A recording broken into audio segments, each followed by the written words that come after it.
Thanks for being back in the room, everyone. It's wonderful there's all the networking going on, that's fantastic. But we're going to start with the next set of presentations. So we have Nicola Milne here, who's going to talk about epilepsy, some things I guess most of us will know, but trying to move forward with some other ideas. So I'm just going to hand over to Nicola, and we'll do some questions in the end. All right, there we go. Sounds like everyone can hear me. Try and control myself. Thanks so much for having me along today. This is a bit of a pleasure for me actually because first aid was what set me off down this path. I did some fairly intensive volunteering with the British Red Cross for around 5 years and piqued my interest in physical health, developed onto mental health, and ultimately neurology underpins most of the work that I do. So Epilepsy Scotland is a really good fit for that. I've been with the organisation for going on 12 years now. Officially, I'm the training and project development manager there. So I look after a couple of our services, but training is my favourite thing to do because I do like to talk, let's be honest. So today I wanted to cover a couple of things, hopefully that's useful. It would be amiss if we didn't do a little bit on first aid, but I don't want to teach you to suck eggs. So I'm going to try and come at it from why we take this perspective with first aid. And then a wee chat just about where we're at with diagnosis and treatment options, just to fill in some of the other some holistic parts here. So with regards to first aid, most of this is really common sense. And you would treat someone the same way following this procedure, regardless of the type of seizure you're seeing, and in fact, regardless of whether or not this is epilepsy at its core. I'm sure you're aware of things like non-epileptic seizures, drug withdrawal induced seizures, and they can look identical, but our response should be roughly the same each time. Timing a seizure is always paramount for 2 reasons. The first one that's true of everyone with epilepsy is that they are usually the least able to record and report what they look like and how long their seizures last when they occur. And without that information, it's incredibly difficult for their specialist to treat them because they are guessing. If all we have is a vague idea coming from the patient themselves. It's also incredibly important because it tends to dictate what constitutes an emergency.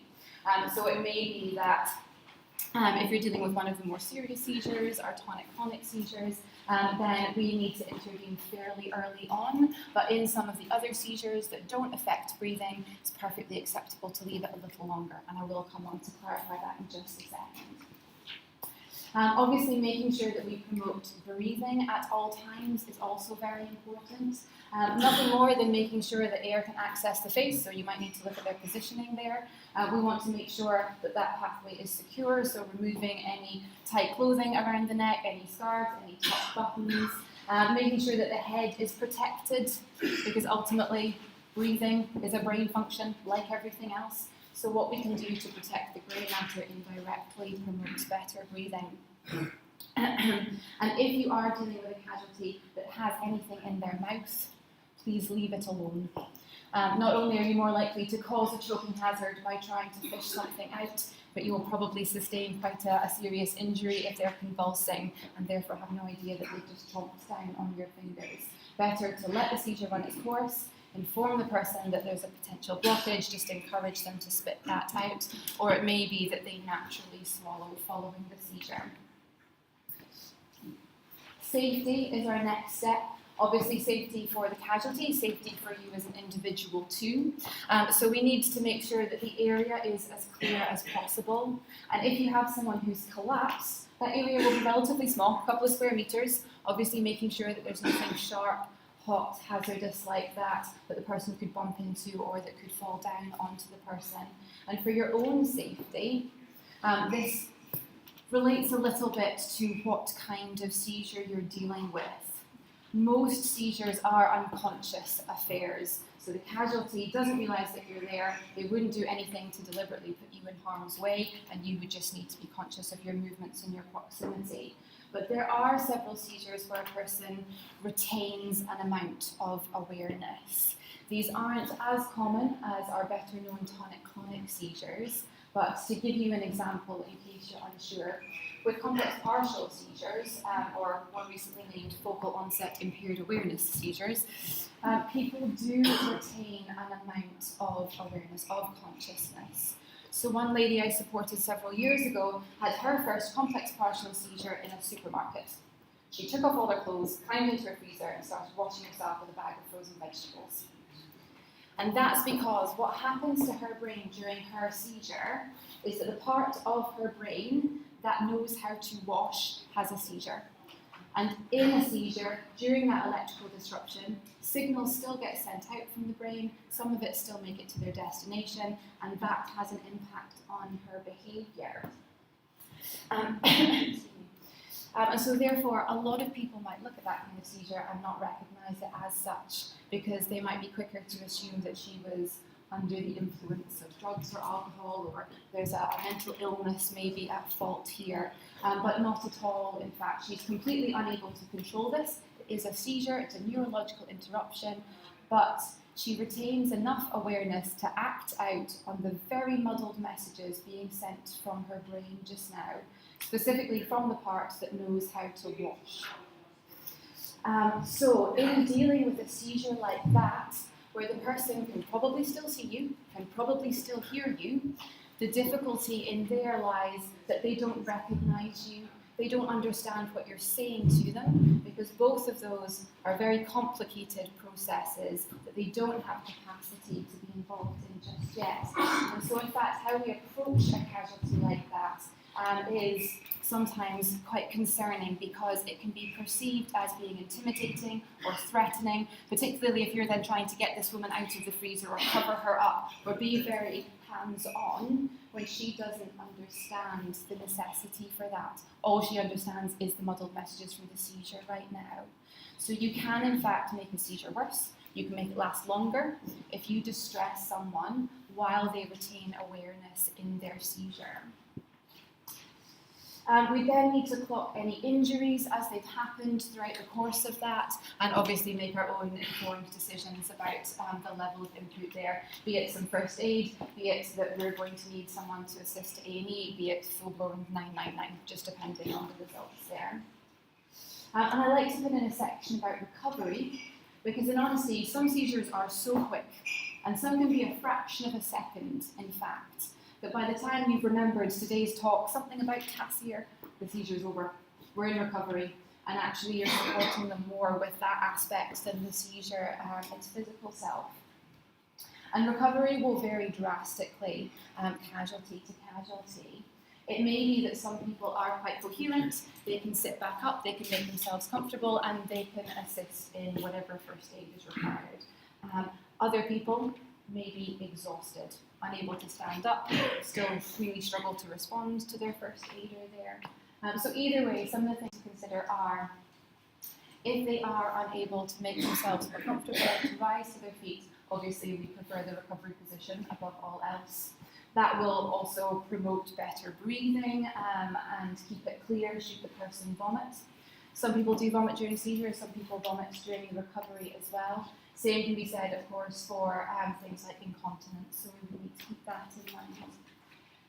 People tend to find that their sense of sound is the first to return. So even before they can see you and even before they're able to identify you, they can probably hear you.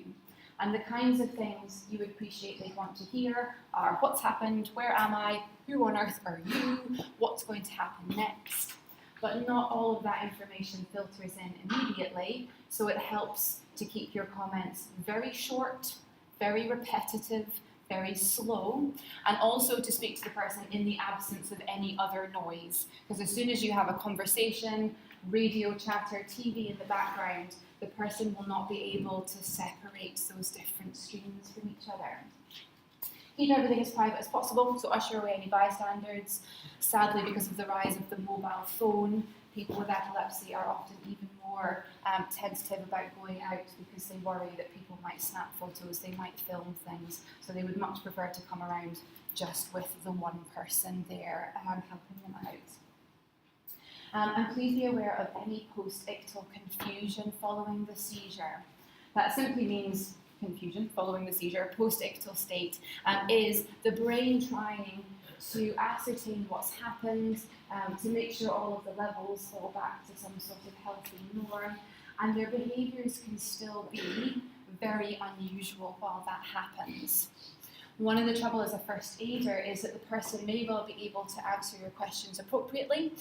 They may appear to be quite independent, but actually they are still suffering. Not all systems are firing entirely, and the person is very vulnerable, very unaware of how to keep themselves safe, and if they did walk away, we could leave them in a bit of a difficult situation there. People don't tend to form good memories during and after the seizure either, so that's one of the other troubles, that they may set off to get the bus home, but by the time they get to the bus stop, they forget which bus, they forget where they're going, and then may well wander aimlessly hoping to get the gist of what it was they were trying to achieve. So helpful if you can either encourage them to phone someone to collect them or to physically assist them to a transport hub, just so that there's a degree of continuation of that care there. And don't forget, having timed the seizure, having witnessed the seizure, record as much information to both ends, write it down and give it to the person, in the hope then that they will be able to file that away with the rest of their records and pass that on to their specialist, so that we're all working towards as close to being seizure-free as possible. With regards to 999, this is sometimes a bit of a sticky point because epilepsy is such a unique condition that one person's emergency can often be someone else's regular Tuesday afternoon seizure. It just depends. So these are some general guidelines, but please know for an individual, it entirely depends. It's best if they carry that information. So the hope would be, if you were working a large event or you're training others to do so, that should they witness a seizure, it would be ideal if they could quickly check the person over. It may be that they carry medical identity, jewellery on wrists or ankles. They may have a card in their wallet that details their seizure types and what constitutes an emergency for them, because that gives us that tailored information, and you can't do better than that. But failing that, we might have other people around that we can ask, family members, loved ones, carers, things like that. Is this their usual seizure? How long does it normally last? And if we can get that information from a credible source, then it's fine to give them their usual seizure. Most people do not need ambulance interventions, they do not need a trip to hospital, but they do if it goes on in a prolonged way. So up to 2 minutes after that seizure, then we would start to be concerned about the fact that this no longer fits their typical profile. The last two are fairly standard here, so for any obvious external injuries, any suspected head injuries, and if there's any difficulty getting their breath back following the seizure. I'd like to add in here as well just that there is a 5-minute rule of thumb that's often used. I worry sometimes that it muddies the water, but simply that a lot of people would say a seizure is not an emergency until we cross the 5-minute mark. So that is in standard texts all over the place, and does apply provided you're very confident that this is an epileptic seizure. So I worry then, if we don't have a history of the person and we've no way of checking that, outwardly, we can often not be sure whether this is epilepsy, non-epileptic, slipping into diabetic coma, panic attacks, because all of those things can present in a very similar manner. So if that's the case and there's any doubt, phone 999 a lot sooner. And not that you would, but for sake of completeness, don't put anything in the mouth, no wooden spoons, nothing like that. Keep well away from the teeth. Try and promote movement as much as possible, because people move in very exaggerated ways sometimes through seizures. They're likely unconscious and don't realise the implication of that. breaking bones, tearing ligaments, all these sorts of things, unfortunately, very easy to do, particularly in tonic-clonic episodes. So we want to make sure that there is as much freedom as movement as possible without endangering the person further. Don't offer them a cup of tea during the seizure. In fact, remove any drinks and foodstuffs that they could try and eat. If I return to those complex partial seizures where people retain an amount of awareness, I have seen people try to carry on with their dinner, seen people try to light up cigarettes, all of which can cause problems because they're not 100% concentrating on the movements involved. Could easily be a choking or a burn hazard in that case. Don't move the person unless they're in danger. So do try to be as hands-off as possible, bearing in mind that if they retain awareness, the closer you get, the more you could encourage this seizure, in fact. The person might lash out at you as a result because they don't understand what's going on just now. And the only times that I would really tend to guide or move a person is if there is absolutely no alternative. So yes, if they're about to walk into oncoming traffic, yes, if they're about to fall face first off their chair, but otherwise I would try to secure them where they are, or just let the seizure run its distance while I deal with anything round and about them instead. Okay. So one of the other topics that was requested was just a wee overview of diagnosis, and this does come on leaps and bounds month to month. Although the first port of calls, they certainly remain consistent for some time now. I mentioned before that those witness accounts worth their weight in gold, because there is no one individual test that will prove or disprove that this person has epilepsy.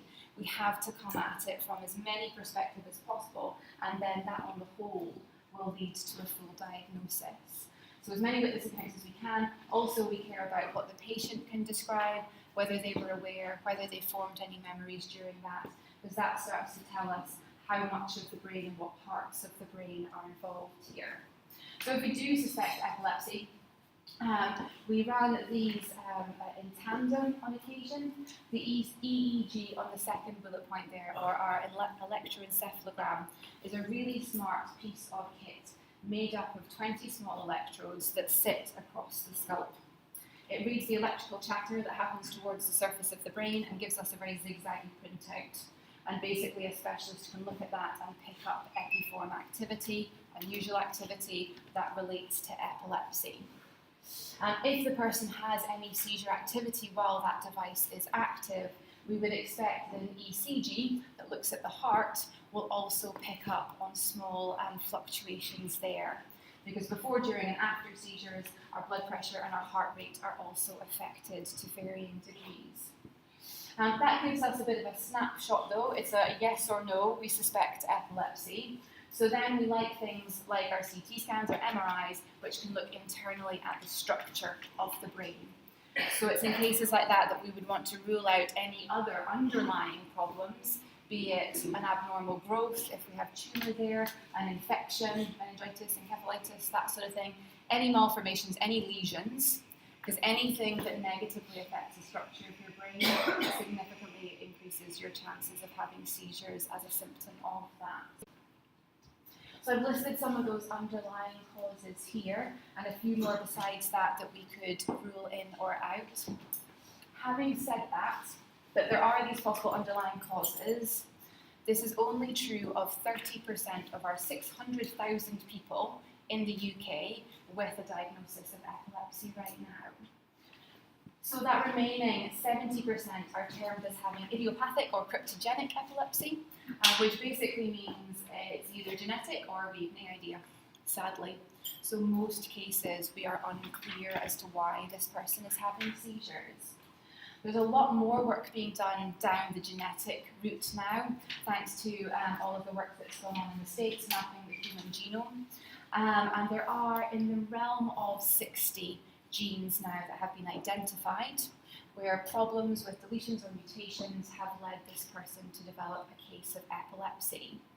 Now, a bit like our symptomatic changes there, sometimes we can treat those really well, prognosis is good.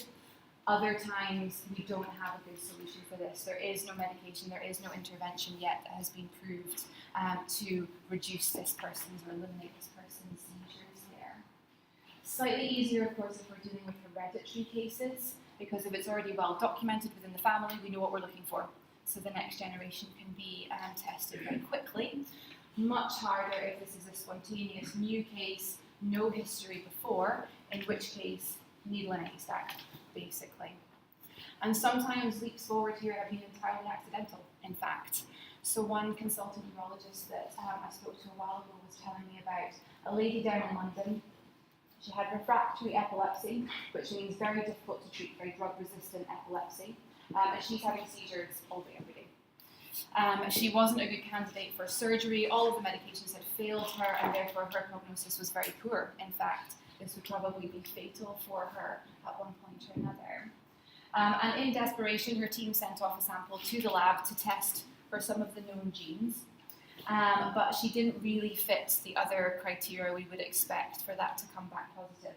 Not that that mattered, because the lab messed up entirely, tested all the wrong genes, but accidentally discovered that she had a problem with a gene that codes for sodium transfer in the brain. So it's involved in the makeup of the membrane of the brain cells there. The good news was that we have drugs for that. So ones that can improve the level of sodium, that can improve that communication there. And so once she was on those meds, she was seizure-free, basically overnight, because they found the problem and they fixed it. Ergo, no further seizure activity. But the trouble with cases like that is that if you have a problem with sodium transfer, doesn't make you green, don't grow any extra limbs, therefore it's very hard to find that that is a problem, given the vast array of genes that are involved specifically with the brain, let alone the rest of the body there. So very quickly then, how we look at treating epilepsy, to help you with those. And in closing, I'll just leave a list of some of our additional services there. So again, if you want to come and talk about anything that might be suitable for you, I hope you'll find them in my colleague Alice. Thanks very much.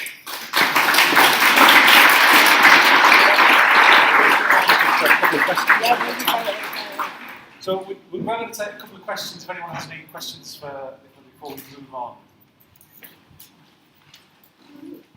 I think I've overwhelmed everyone just digesting all of that.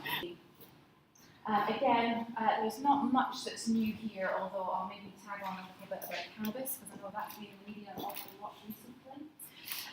But the first port of call, and often the last for most people in fact, is the drugs. So again, we have 30 different anti-epileptic drugs available, all of which are pretty successful. 70% of people, of our 600,000 people, are seizure-free as a result of their medication.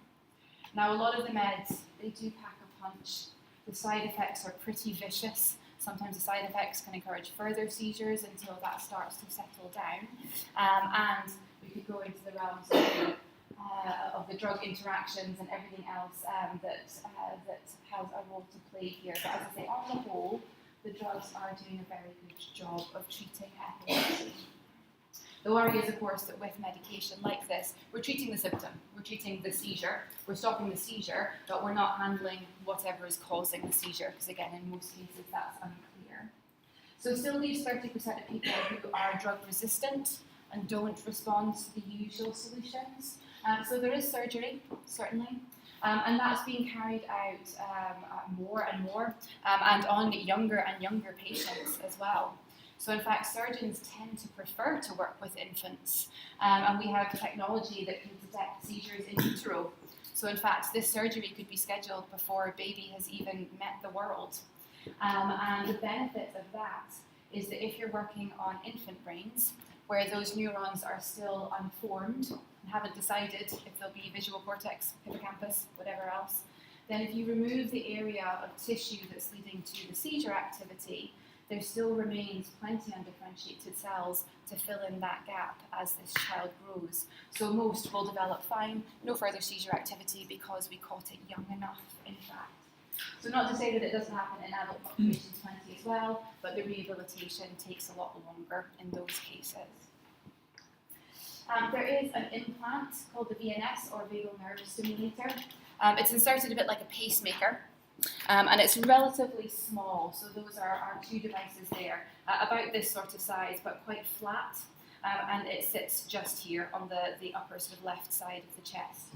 And then there are wires that feed up to the vagal nerve, halfway along in the neck there, quite close to the voice box. And the device sends a pulse up to the brain using that nerve, and basically creates this wave of electricity that just passes across both hemispheres and acts as a means to keep the brain ticking over. So if we have any areas where there is a bit of communication breakdown there, our cells might be beginning to misfire and build up to a seizure, just shunts them on through before they end up getting to their seizure threshold and going through all the motions there. Again, from a first aid perspective, if you're ever in a position that you can see the device and it does raise up slightly, you may see, of course, scar tissue from the insertion itself.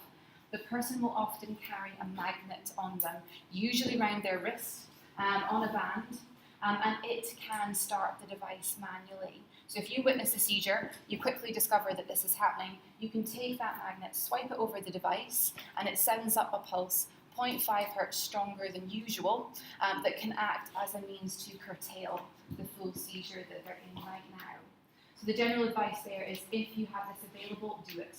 You can't harm a person by triggering their VNS. It also shuts down once you've managed to swipe it, so if you just, general vicinity will be enough, and you won't multiple times set it off. We also have the ketogenic diet. Won't speak about this much from first aid perspective, it doesn't apply, but some people are managing to control their seizures entirely by changing their metabolism. So rather than relying on a fairly modern diet, high in carbohydrates, high in sugar, they move to a diet that's very high in fat, adequate protein, and incredibly low in carbohydrates. And the reason for that is, in the almost absence of carbohydrates, we break down fat as another fuel source, arguably a much cleaner, more efficient fuel source. And because our brain is made up predominantly of fat and water, it means that the brain is getting an abundance of healthy building materials that will improve brain function ultimately. And complementary treatments is on the end here, just looking at things like reflexology, hypnotherapy, biofeedback techniques, and there are all sorts of other things that have been done to help people with epilepsy. Now, please don't mistake that as you can hypnotize your way out of seizures, because that's not what I'm saying. But people are very, very affected by their epilepsy triggers. And if we know that about a person, if we know that exhaustion triggers your seizures, it would be a good idea to try and get as good a night's sleep as possible. And in the same way, if stress is your trigger, then seeing a counsellor, seeing a hypnotherapist, going for a massage once in a while, all of those will indirectly help your seizure control, because we're eliminating some of the things that tend to help kick them off in the first place. And I mentioned too, seeing as I've just got the time, that I would quickly mention cannabis, because that has been fairly headline stuff recently, and might be useful to pass this on, because I imagine, like me, you feel rather overwhelmed and still very unsure where we sit with this. So I went away and spoke to as many specialists as I could, and learned a lot in a very short time frame. So there's two compounds that we're interested in here. Our THCs, which are known to be the ones that get you high, and our CBDs, or cannabidiol, which has been anecdotally suggested that this has medicinal benefits and promotes better seizure control.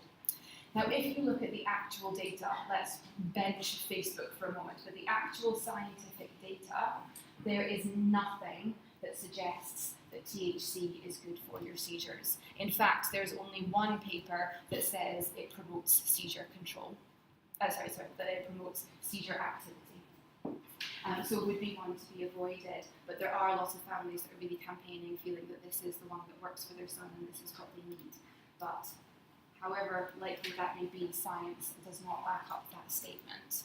On the CBD front, yes, there has been some positive results found there, but if you like your conspiracy theories, this is where it gets a little thick. With any kind of drug, so if I'm a pharmaceutical company, I want to make this CBD drug because everyone seems to want it, all of the social media streams, the news is all over this. then I need to produce something that is better than is what is already available for people on the open market there. Now, given that previous statistic where I said anti-epileptic drugs, 70% of people are seizure-free as a result, those are good odds. I'd have to make something that is better than 70% successful. Now with CBD, that has not been possible. With any of the main trials that have been run, they found a 0.51% improvement in seizure control. It has been minimal. But if you then take a type of epilepsy that is very, very drug resistant, so we have two in this case, Lennox-Gastaut and Dravet syndrome, which are both characterized by a serious number of seizures and learning disabilities and a whole host of other issues there.